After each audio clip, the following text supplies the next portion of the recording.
आज मैं बड़ा स्पष्ट करना चाहती हूँ बात कि पहली बात तो ये है कि कार्तिकेय शर्मा जी ने अपना जो है बयान जो है उसका स्पष्टीकरण दे दिया है ना, नंबर 1।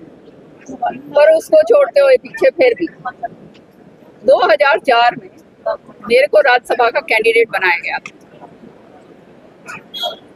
और उस समय कांग्रेस की कैंडिडेट बन के मैं आई। कांग्रेस और हवीपा की ज्वाइंट कैंडिडेट थी मैं।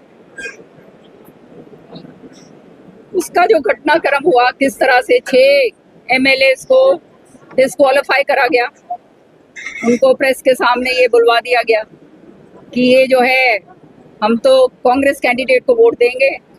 तो उस समय चौटाला साहब की सरकार थी, तो उन्होंने तुरंत प्रभाव से, मिली जुली बात होगी हुड्डा साहब की, तुरंत प्रभाव से वो 6 जो हैं एमएलए जो थे इंडिपेंडेंट, उनको जो है बर्खास्त कर दिया। क्योंकि आप जानते हो इंडिपेंडेंट एमएलए ये बात नहीं कर सकते, वोट कहीं भी डालो लेकिन सार्वजनिक तरीके से ये बात नहीं कर सकते। तो 6 तो हैं, इस तरह से उन्होंने वो कर दिया। फिर भी मेरे पास पूरे लोग थे और जो है वोट का जो अंतर था वो 1 का अंतर था। तो 1 वोट जो है उस समय इनवैलिड करी गई, उस वोट के ऊपर एक बिंदी लगा दी गई। तो सारों ने हंगामा कर दिया, ये वोट तो नहीं है, ये तो कांग्रेस की वोट इनवैलिड हो गई।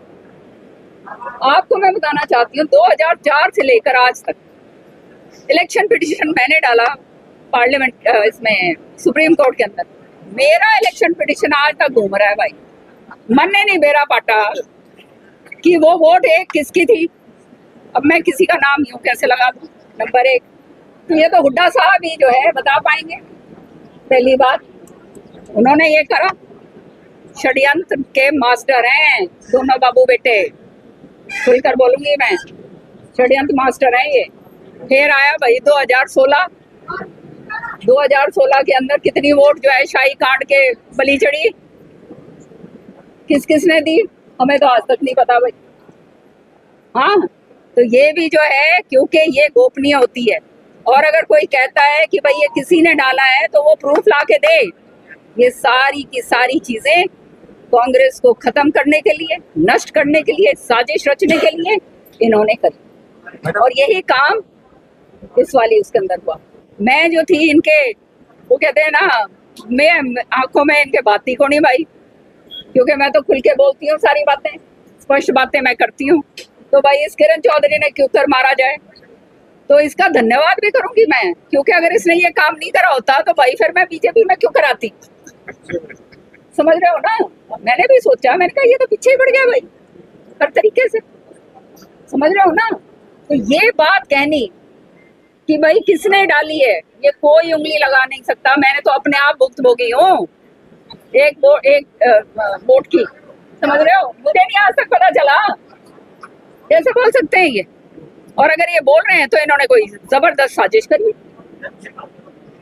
समझ रहे हो, दीपेंद्र हुड्डा जी ने ट्वीट करा, ऊपर वो डालकर कार्तिकेय शर्मा का स्पष्टीकरण से पहले देकर उसने ट्वीट करा, सत्यमेव जयते। अरे भाई शर्म करो, डूब मरो।